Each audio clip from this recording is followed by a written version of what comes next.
The paper tiger.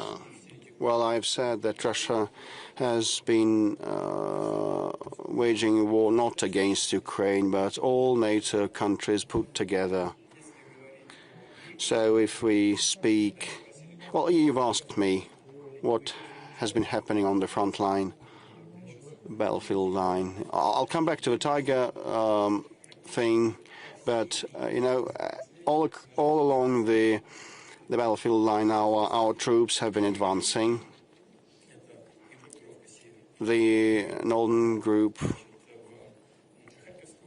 in the Kharkiv region, there's a location of Volchansk, and in the Sumy region, there's also a location called Yunakovka.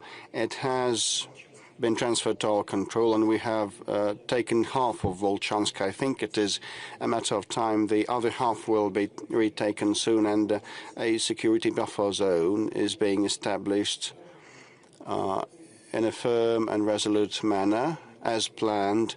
The western group of our troops has virtually fully, well, two-thirds of Kupiansk have been taken, which is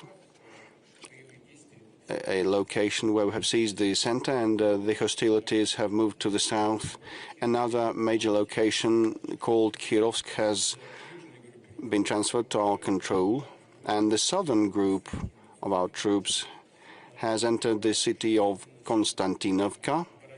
This is one of the defense bastions like Konstantinovka, Sloviansk, and Kramatorsk, which are the fortifications that had been created for more than 10 years with the help of the Western professionals and military professionals, but we have approached and entered those, including also Seversk, a major location too, and the hostilities are ongoing there. The central group of our army has been quite active and efficient in operations, and they have entered the location of Krasnoarmeysk, the south of it.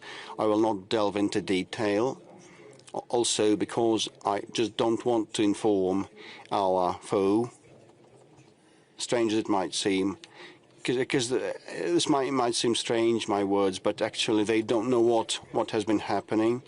They have very little coordination, so I would not wish to supply information to them, but you know, our soldiers work there. Okay, with respect to the eastern group, it has been advancing rapidly at a good pace in the north of Zaporozhye region and Dnipro region, and the Dnieper region, regional group also is quite effective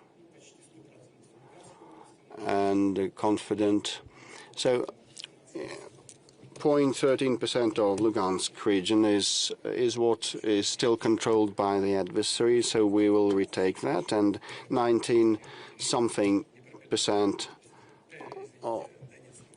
is still controlled by of Donetsk region is still controlled by the adversary. 24 to 25% is the remaining territory under the control of the Zaporozhye and Kherson regions, and I'm in control of the Ukrainians, and we hold the strategic initiative in a confident way in all these locations, but actually we've been advancing steadily and resolutely. Are we a paper tiger? Then what is NATO in this case? What is NATO like if we're a paper tiger? Okay. The main thing for us is to maintain our confidence, and we are confident. Thank you so much. You know, there are such toys that you make out of paper and to make a tiger. I do think that next time you meet President Trump, you can give him such a toy. We have our own relationship, and we know what to give one another, and we treat these things with calm and ease. I don't know whether it was irony or what the context was, you know. Well, he uttered that, and talking to his interlocutor like the paper tiger. Okay, then what followed? Go and get to grips with this paper tiger, he might have said, but things on the ground are different.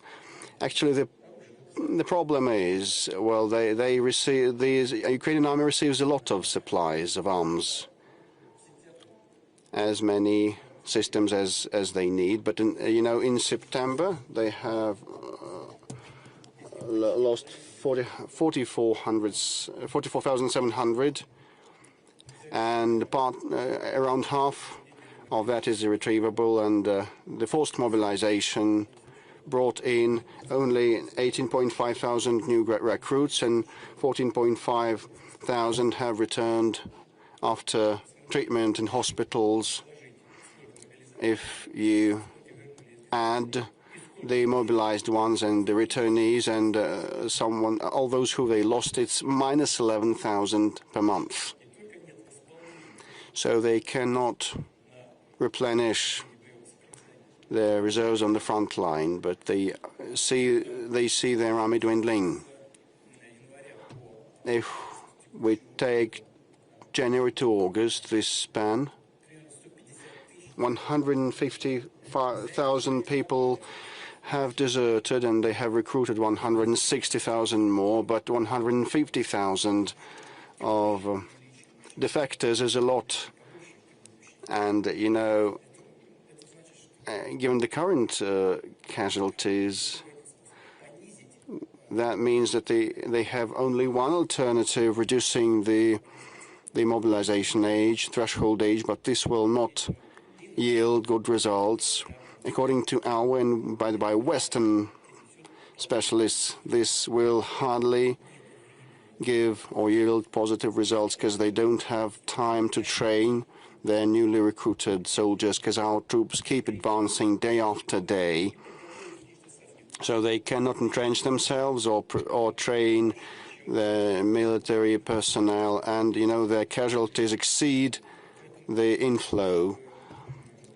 So they'd better, the Kiev leadership would better think of how to come to terms, and we proposed that on many occasions. Do we have enough personnel for everything?